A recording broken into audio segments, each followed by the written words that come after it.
श्री कृष्ण गोविंद हरे मुरारे, हे नाथ नारायण वासुदेवो। बोलिए श्री कृष्णचंद्र भगवान की जय। मैं काशी से सतीश चंद्र पांडे आचार्य कश्यप आप सभी का अपने इस चैनल पर हार्दिक स्वागत एवं अभिनंदन करता हूं। पुरुषोत्तम मास महात्म की कथा निरंतर हमारे चैनल से प्रसारित की जा रही है। आप इसका लाभ लें। यदि आप प्रथम बार हमारे चैनल पर आए हैं तो कृपा करके चैनल को सब्सक्राइब अवश्य करें। हम इसी तरह से धार्मिक विषयों को अपने चैनल पर लाते रहते हैं। अपने अधिक से अधिक मित्रों को हमारे चैनल के साथ जोड़िए। धर्म के कार्य में इस तरह से यदि चैनल को आप किसी अपने दूसरे मित्र से सब्सक्राइब करवाएंगे तो निश्चय है आपको फल प्राप्त होगा। इस वीडियो में 22वें अध्याय की कथा हम सुनेंगे। 1 से 21 अध्याय की कथा हमारे चैनल के प्लेलिस्ट में लोड है। जिनकी किसी भी अध्याय की कथा छूट गई हो तो उस प्लेलिस्ट में जाकर के आप आसानी से उस कथा को सुन सकते हैं। आइए 22वें अध्याय की कथा आरंभ करते हैं। एक बार प्रेम से बोलिए वृंदावन बिहारी लाल की जय।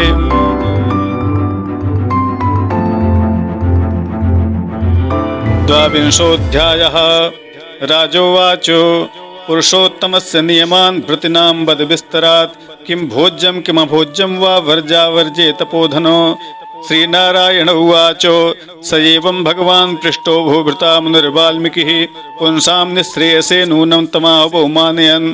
वाल्मीकिरुवाच पुरुषोत्तममासे ये नियमा परिकीर्तिताः तान् शृणुष्व मया राजन् कथ्यमानान् समासतः। हविष्यान्नं च भुञ्जीतं प्रेता पुरुषोत्तमे गोधूमा शालया सर्वा सिता मुद्ना यवास्तिला। कलाय कंगुनीवारा वास्तुकम हिमलोचिका आर्तकम कालशाकम च मूलम कंदम च करकटीम।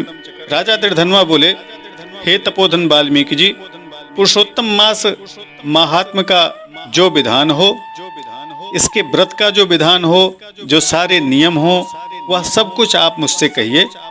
इस मास में क्या भोजन करना चाहिए, क्या भोजन नहीं करना चाहिए, व्रत करने वाले को व्रत में क्या क्या चीज मना है, इसका विधान क्या है, यह सब कुछ आप हमसे कहिए, हमें सुनने की इच्छा है।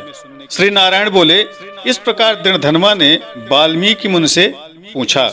यह लोगों के कल्याण के लिए वाल्मीकि मुनि ने सम्मान पूर्वक राजा से कहा, हे राजन, पुरुषोत्तम मास में जो नियम कहे गए हैं उन नियमों को संक्षेप में आप सुनिए। सारे नियमों में स्थित होकर पुरुषोत्तम मास में हविष्यान्न का भोजन करें। गेहूं, चावल, मिश्री, मूंग, जौ, तिल, मटर, सांवा, तिन्नी का चावल, बथुआ, हिमलोचिका, अदरक, मूल, कंद, ककड़ी, केला, सेंधा नमक, समुद्री नमक, दही, घी, बिना मक्खन निकाला हुआ दूध, कटहल, आम, जीरा, सौंठ, इमली, सुपारी, लवंग, आंवला, ईख का गुड़ और बिना तेल के पके हुए पदार्थ को हविष्य कहते हैं। हविष्य भोजन मनुष्यों को उपवास के समय कहा गया है। समस्त आमिष, मांस, शहद, बेर, मांसादि, राई, मादक द्रव्य, दाल, तिल का तेल, लाह से दूषित, भाव से दूषित, क्रिया से दूषित, शब्द से दूषित अन्न का त्याग करें। दूसरे का अन्न, दूसरे से वैर, दूसरे की स्त्री से गमन, यह सब व्रत करने वाले को नहीं करना चाहिए। देवता, वेद, द्विज, गुरु, गौ, व्रती, स्त्री, राजा और महात्माओं की निंदा करना पुरुषोत्तम मास में त्याग देना चाहिए।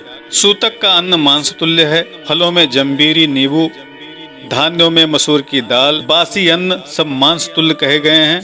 गाय, बकरी, भैंस के दूध को छोड़कर अन्य सभी दूध का त्याग करें। तांबे के पात्र में रखा हुआ दूध, चमड़े के पात्र में रखा हुआ जल, अपने लिए पकाए गए अन्न को विद्वानों ने मांसतुल्य कहा है। पुरुषोत्तम मास में ब्रह्मचर्य का व्रत करें। पृथ्वी पर शयन करें। पत्रावली में हो सके तो भोजन करें। दिन के चौथे प्रहर में भोजन करें। पुरुषोत्तम मास में रजस्वला स्त्री, अंत्यज, मलेच्छ, पतित, संस्कारहीन, ब्राह्मणों से द्वेष करने वाले, इन सब के साथ ज्यादा बातचीत न करें। इन लोगों के द्वारा देखा गया, काक पक्षी से द्वारा देखा गया सूतक का अन्न, 2 बार पकाया हुआ अन्न, भुजे हुए अन्न को पुरुषोत्तम मास में भोजन न करें। प्याज, लहसुन, गाजर, मूली, मुस्ता, छत्रांग, नालिका, इन सब को पुरुषोत्तम मास में त्याग देना चाहिए। और केवल पुरुषोत्तम मास में नहीं, जो भी व्रत करने वाले व्रती हैं, इन पदार्थों का किसी भी व्रत में उपयोग नहीं करना चाहिए। विष्णु भगवान के प्रीत्यर्थ अपने शक्ति के अनुसार कृच्छादि व्रत को करे। कोहड़ा, कंटकारिका, लटजीरा, इंद्रजौ, आंवला के फल, नारियल, अलाबू, परवल, बेर, चर्मनाशक, बैगन और जल से उत्पन्न होने वाला शाक, प्रतिपद आदि तिथियों में क्रम से इन चीजों का त्याग करें। गृहस्थाश्रम धर्म में रहने वाले रविवार को आंवला का सदा ही त्याग करें। और पुरुषोत्तम भगवान के प्रीत्यर्थ आप जिन जिन वस्तुओं का त्याग कर रहे हैं, उन वस्तुओं को पहले ब्राह्मण को देकर फिर उन चीजों का प्रयोग स्वतः के लिए करें। हे राजन, व्रत करने वाला बिना नियम के व्रत के फल को नहीं प्राप्त करता। यदि शक्ति है तो उपवास करके पुरुषोत्तम मास का व्रत करें, घृत पान करें, दुग्ध पान करें, बिना मांगे जो कुछ मिल जाए उसको भोजन करें, अथवा व्रत करने वाला यथाशक्ति फलाहार आदि करें, जिससे व्रत भंग न हो। विद्वान इस तरह का व्रत नियम धारण करने को कहते हैं। पवित्र दिन में प्रातः काल उठकर पूर्वाह्न की क्रिया को करके भक्ति से श्री कृष्ण भगवान को हृदय में स्मरण करता हुआ व्रत के नियम को ग्रहण करें। हे भूपते, उपवास व्रत, नक्त व्रत और एक भक्त, इनमें से किसी एक को निश्चय करके उसी व्रत को करना चाहिए। पुरुषोत्तम मास का महात्म श्रीमद् भागवत कथा का श्रवण करें।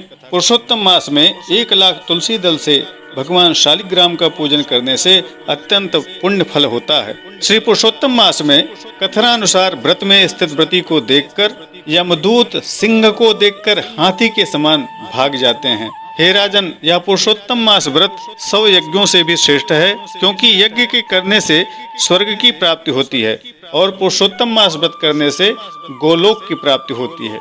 जो पुरुषोत्तम मास व्रत करता है, उसके शरीर में पृथ्वी के जो समस्त तीर्थ और क्षेत्र हैं तथा जो संपूर्ण देवता हैं, वे सब निवास करते हैं। शालिग्रामार्चनं कार्यं मासे श्री पुरुषोत्तमे, तुलसी दल लक्षेण तस्य पुण्यमनंतकम्। यथोक्त व्रतिनं दृष्ट्वा मासे श्री पुरुषोत्तमे, यमदूता पलायन्ते सिंहं दृष्ट्वा यथा गजाः। एतन्मास व्रतं राजन् श्रेष्ठं क्रतुशतादपि, क्रतुं कृत्वा नुयात् स्वर्गं गोलोकं पुरुषोत्तमे। पुरुषोत्तम मास का व्रत करने से दुस्वप्न, दारिद्र्य, कायिक, वाचिक, मानसिक सकल पाप नष्ट हो जाते हैं। पुरुषोत्तम भगवान की प्रसन्नता के लिए इंद्रादि देवता पुरुषोत्तम मास व्रत में तत्पर हरि भक्त की विघ्नों से रक्षा करते हैं। पुरुषोत्तम मास व्रत को करने वाले जिन जिन स्थानों में वास करते हैं, वहां उनके सम्मुख भूत, प्रेत, पिशाच आदि नहीं आते। हे राजन, इस प्रकार जो विधि पूर्वक पुरुषोत्तम मास का व्रत करेगा, उसे समस्त फल प्राप्त होंगे। पुरुषोत्तम मास व्रत के यथार्थ फल को कहने में साक्षात शेषनाग भी समर्थ नहीं है। श्री नारायण उवाचो, पुरुषोत्तमं यमुमं परमादरेण, कुर्यादनन्य मनसा पुरुषोत्तमो यः। पुरुषोत्तम प्रियतमः पुरुषा स भूत्वा, पुरुषोत्तमेन रमते रसिकेश्वरेण। श्री नारायण बोले, जो पुरुषों में श्रेष्ठ पुरुष मन से अत्यंत आदर के साथ इस प्रिय पुरुषोत्तम मास व्रत को करता है, वह पुरुषों में श्रेष्ठ और अत्यंत प्रिय होकर रसिकेश्वर पुरुषोत्तम भगवान के साथ गोलोक में आनंद करता है। श्री बृहन्नारदीय पुराणे पुरुषोत्तम मास माहात्म्ये श्री नारायण नारद संवादे दृढ़धन्वोपाख्याने पुरुषोत्तम व्रत नियम कथनम नाम 22 अध्यायः। बोलिए वृंदावन विहारी लाल की जय। बोलिए श्री कृष्णचंद्र भगवान की जय। इस तरह से आप लोगों ने इस अध्याय में जाना पुरुषोत्तम मास का क्या विधान है, इसमें क्या खाना चाहिए, कैसे रहना चाहिए, किस तरह से व्रत को करना चाहिए और ऐसा करने से क्या फल मिलता है। यह सारा कुछ वाल्मीकि जी ने दृढ़धन्वा को इस अध्याय में सुनाया। आगे की कथा हम अगली वीडियो में लेकर के शीघ्र उपस्थित होंगे। चैनल को सब्सक्राइब, लाइक, शेयर, कमेंट करना आप मत भूलिएगा। इसी के साथ नमस्कार, जय विश्वनाथ, ओम नमो भगवते वासुदेवाय।